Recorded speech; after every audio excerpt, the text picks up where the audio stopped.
And what I'd like to do today, friends, is I'd like to read for you uh, verses 13 through 20.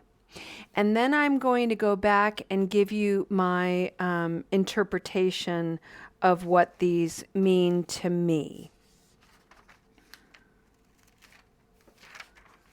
Oops. Sorry, friends. For those of you who are joining us for the first time on Wednesdays in our Recovery Dharma meeting, we are studying the work of Shantideva. The first chapter in all of the translations of Shantideva's work is all about what it means to have an awakened mind. What does it mean to cultivate bodhicitta? Bodhicitta is a harmonized, awakened mind and a soft, open heart. Now, I want to bring us together on the same page because I want to make this relevant to recovery. The reason why these teachings are so tender and important for us to view as people who are trying to shift our relationship to negative habit energy is because they require that we put down the false narratives. We start to investigate, what are the stories I'm telling about myself? What are the thoughts I'm having about myself? Most people in recovery are pretty shackled, almost like chokehold shackled by stories of shame, guilt, regret. And a lot of that is actually deserved because we engage in actions and habits that are really destructive to ourselves and other people. And so we have reasons to have regret. We have reasons to feel guilty and ashamed. That's all well and good. The habit energy that we engage as a result is we start spinning that experience to suddenly inflate and distort so it becomes the whole of who we are.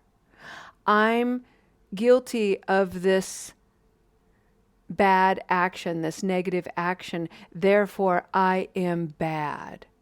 I am negative. And we repeat that story, we inflate it so much that it does two things. One is it hardens the heart. Two, it starts to feed other stories that say, I'm no good and I'll never be any good. I'm no good and I don't deserve anything good.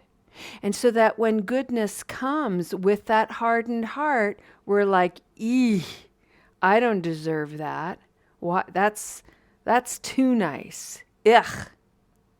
Which is, I have to tell you, something that I hear a lot in people who are new to the Spokane Sangha. It's like, ugh, she is just too friendly. She is just too nice. She can't possibly be this friendly. I can't go there. Everything is too nice there. I don't deserve it. If Julia only knew what a shitty, horrible person I was, she'd never want me in the Sangha. I'm just the giant fart in the great big sanctuary. Gross, gross, gross. Right?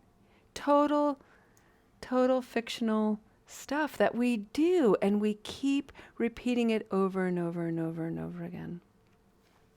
The Buddha and the teachings of the Buddha say that, okay, you've done some shitty things. Maybe you've even done some evil things. There is also within each of you and within me too, an incorruptible goodness that has existed since beginningless time.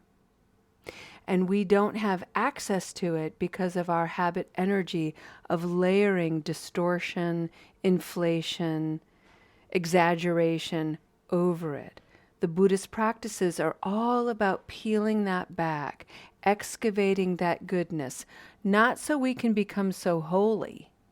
That's not what it's all about. but so that we can actually appreciate with gratitude, with reverence, this precious human life, not only for ourselves, but for every other living being. When we are asleep to the magnificence of our lives, we risk being unskillful in so many things. Granted, we may not be engaging in habit energy, but we're not paying attention to beauty. We're walking around totally mindless of the lives that exist in the earth under our feet. We're not paying attention to the magnificence of the weather. We're not noticing the smiles or the tears in other people's faces. We're really limiting our access to the preciousness of life. These teachings are to help us wake up in the mind and soften the heart. And it takes practice. It takes lots and lots and lots of practice. So with that, friends, I'd like to read verses 13 through 20. And then I'll give you my interpretation. Shantideva, as interpreted by Geshe Kelsang Gyatso. Just as when those who are greatly afraid rely upon a courageous one, whoever relies upon bodhicitta will immediately be freed from danger. Even if they've committed unbearable evils, so why do the conscientious not rely upon it? Just like the fire at the end of an aeon, or an eon, in an instant, it completely consumes all great evil. Its countless benefits were explained by the wise protector, Maitreya, the Bodhisattva Sudanha.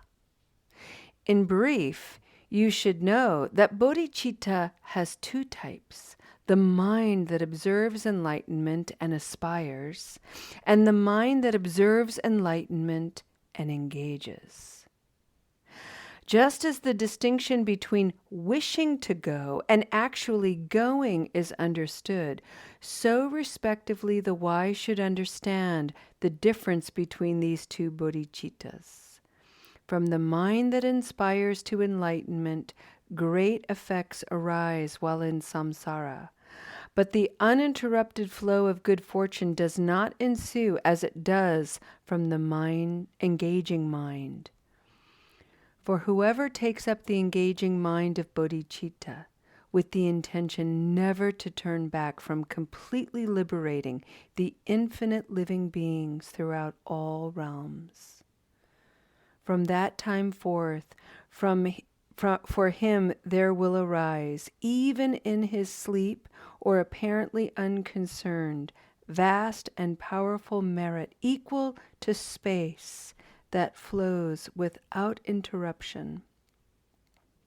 For the sakes of those with lesser inclinations, these benefits were explained with logical reasons by the Tathagata himself, the Buddha, in the sutra requested by Sabahu. It's a lot.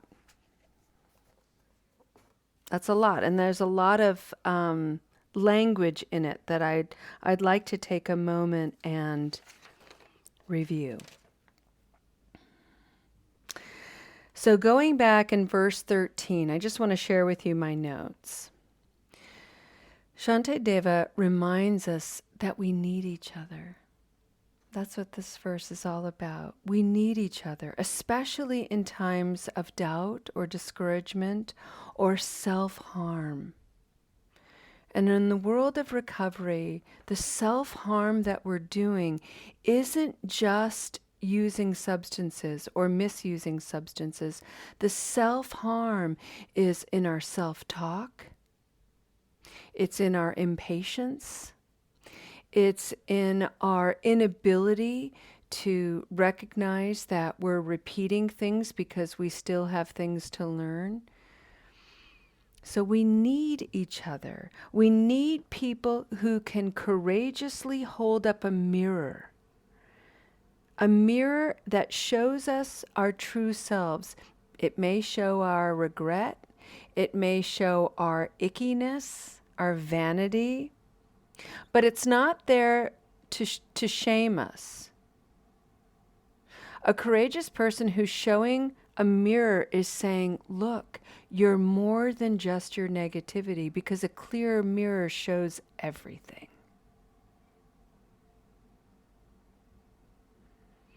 We need the courage of other people to protect us, he says.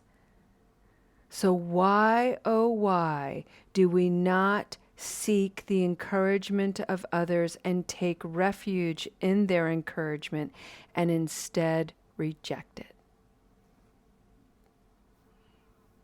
Why do we reject the encouragement of others? Why are we constantly posturing in positions of self-protection, defensiveness? And what we're defending usually are distortions, inflated stories, because we cannot tolerate maybe the kindness of others. We cannot tolerate that people want to be kind to us, want to maybe even love us.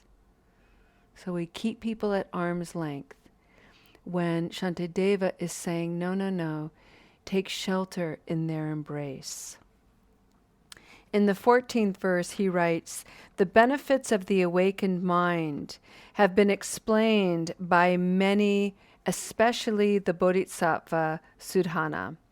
And this is a legendary Buddhist story of a young man, sometimes depicted as a boy who was seeking enlightenment. And it's a very similar mythology story. So rich boy, rich kid, throws off all of his wealth, goes off on an adventure seeking enlightenment, has all kinds of trials and triumphs, and comes back and teaches about it. That is the hero's journey, well documented by Joseph Campbell. But this particular guy's story created a very famous sutra in Asia called the Flower Ornament Sutra, or we know of it in the West often as the Garland Sutra. It's a very common sutra teaching of Dharma in the Zen tradition. It's not super popular here in the West. And what it points to is a very famous Hindu teaching called Indra's net. And I want to take a moment to describe this teaching, both in the Hindu perspective, but also in the Native American perspective as well, from Chief Seattle, because it's wisdom that lives in different parts of the world. That's why it's wisdom.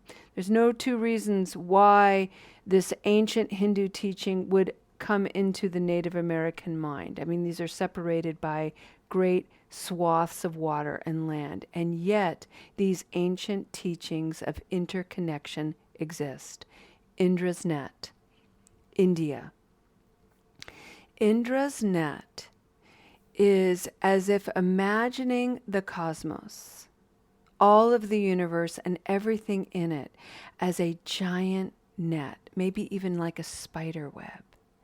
And where each point intersects is a little gem, almost like a dewdrop.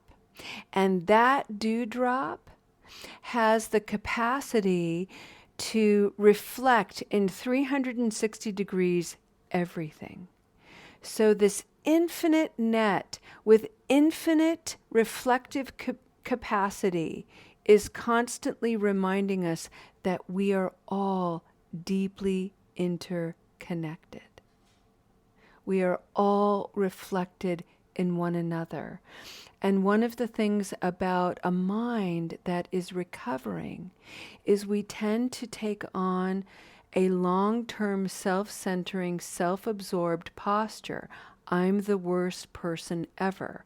I have the worst drug and drink story. And we forget that we're so similar. We're reflected in one another. Chief Seattle was very famous for having said that we are all connected in the web of life. What we do to one strand, we do to all strands. So how we affect ourselves, one of the greatest distortions is I'm just going to do all of this negativity toward myself and I'm not going to think about anyone else. In fact, I'm going to isolate and nobody will know what's going on and therefore I'm not affecting anybody. But it's such a false idea because we're deeply connected to everyone. What we do to ourselves, we do to everyone. It's a stark teaching.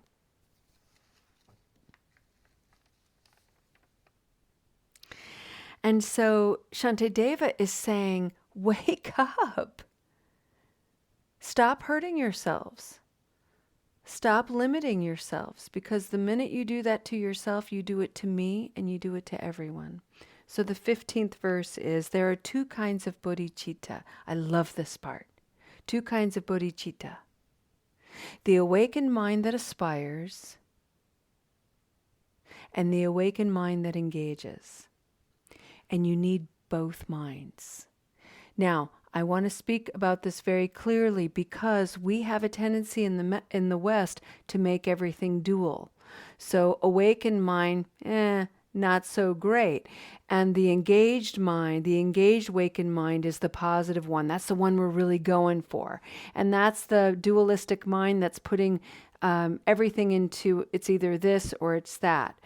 The Buddhist teaching is always both. You cannot have an engaged, awakened mind without an aspiring mind. And you cannot have an aspiring mind without some degree of engagement. You need both. But it starts at the level of aspiration. To aspire to awaken is everything. That's the place to start. And then to take that aspiration and to put it into action. That's the engaged bodhicitta. And in the 16th verse, Shantideva explains a little bit more about what that is. And so he talks about the difference between the aspiring mind wishes to go and do something. The engaged mind, awakened mind, goes and does it. Okay? But you can't go and do something without first maybe wishing you want to. We cannot actually recover ourselves without first wanting to, without first having a desire to do something different. So it's really important to have that.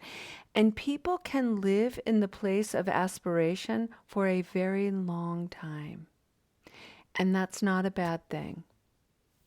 Because every moment in that aspiring place informs our engagement, informs how we want to participate. So in the 17th verse, Shantideva talks about how good things will come even to someone who's in an aspiring, awakened mind. However, a person in an aspiring state of mind will continue to suffer, will continue in this cyclical thing. So let me put it in the context of recovery. An aspiring mind is a mind that is still engaged in recurrences. And again, I don't want recurrences to be the end of the world, because we can train and learn to use our recurrences as springboards to really aspire toward abstinence. And let's say we abstain from substance misuse, but we're still having recurrences in being kind of a crappy person. So we've stopped drinking, but we're impatient. We're judgmental. We're harsh. Okay? And aspiring to heal those parts of us, that's everything. And we will continue to be afforded situations and experiences that continually knock on the door of our minds to wake us up.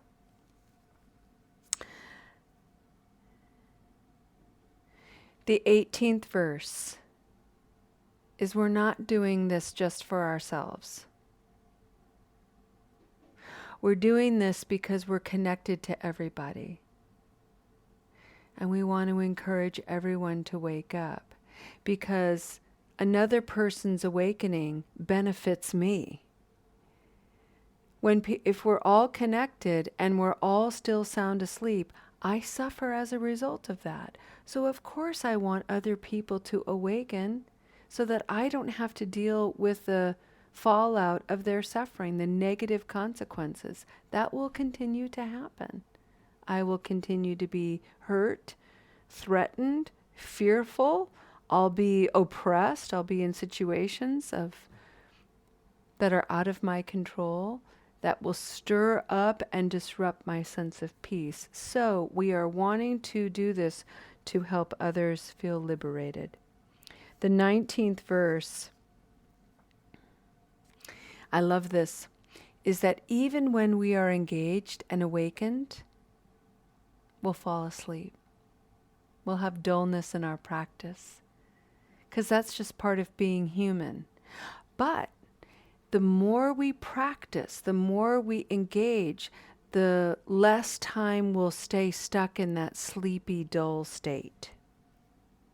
It doesn't last. And the 20th verse is all about how the Buddha addressed this to Sudahu. And Sudahu asked one question, this great bodhisattva, the legend.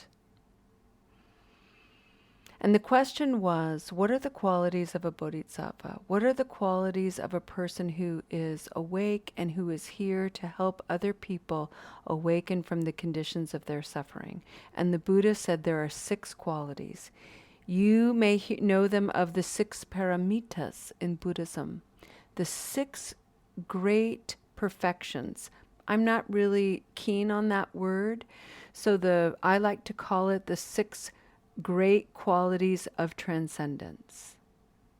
So if you can cultivate these qualities, aspire to cultivate these qualities, and they're limitless, you will awaken to the causes and conditions of your own suffering. You will open the mind. You will soften the heart. The two will harmonize. You will have more peace. And by extension, you will create more peace in others. The 6 qualities of transcendence are: be generous, generosity, morality, patience, effort, concentration, and wisdom. I'd like to put them in the context of recovery. Generosity is consider others. Do no harm. Do no harm to yourself. Do no harm to others. I can think of nothing more generous than that. With respect to morality, from a place of recovery, act from that place of consideration. So you know that when you're about to engage in habit energy, you know that it negatively affects other people. So act from a place of ethical conduct. See if you can create more options for yourself so that you don't have to engage in your habit energy. The 3rd paramita of patience is to breathe. That's all patience is. Breathe. The 4th paramita is to cultivate effort, wise effort, one of our noble qualities on the Noble Eightfold Path. In my mind, keep showing up. Keep showing up to your recovery. Keep showing up to peer support meetings. Keep showing up. Concentration. This is another one of the qualities on the Noble Eightfold Path. And this is the Julia-ism, practice makes practice. Keep practicing. Wisdom is the sixth paramita. And wisdom, to my mind, friends, on the journey of recovery is a grow slow endeavor. And this is all about cultivating ego integrity. This is about learning to put down the self-defensiveness, to put down the self-protection, to open the heart, to allow yourself to shelter in the care and affection of others, to allow yourselves to be seen fully, to allow yourselves to be loved and celebrated as both the light and shadow, and to fly that freak flag in the world. I don't think the Buddha said that. That's purely my mind. All right. Be generous. Act from a place of ethical conduct. You know what to do. Be patient with it. And when you flub-a-dub it, where is your forgiveness? Where is your leniency? It's not about making excuses. Excuses are about self-protection. This is not about making excuses. This is not about hustling. This is not about coming from an adolescent mind. This is really about maturing, like, shit, I did that again. What were the conditions where I acted unskillfully? Where I stepped out of my integrity and I acted unethically? What were the conditions of that? And can I be real and honest about that? Can I learn about that so I don't do it again? That is the engaged, awakened mind talking. So be patient. It takes time and it takes effort. And it takes practice, practice, practice, practice. And from all of that, the wisdom that comes is really nothing more than we're growing up, people. We're moving on from those adolescent states to actual mature adulthood. We are harmonizing the mind, the body, the spirit. This is the heart of bodhicitta. And to bring this to the world on Christmas Day. Christmas Day is the birth of light. In the Christian tradition chose this time of year to celebrate the birth of Jesus, the birth of light, from the pagan Yule and solstice. And it is the return to light. So the gift at Christmas is the gift of your light. And that light is all of our light. The light of life. The light of life since beginningless time. You are it in all of your brilliance and magnificence. Be fearless in shining it in a world with such darkened, haunted corners. This is what it means to wake up. And what a brilliant thing to wake up to the beauty and wonder of you. Namaste, friends.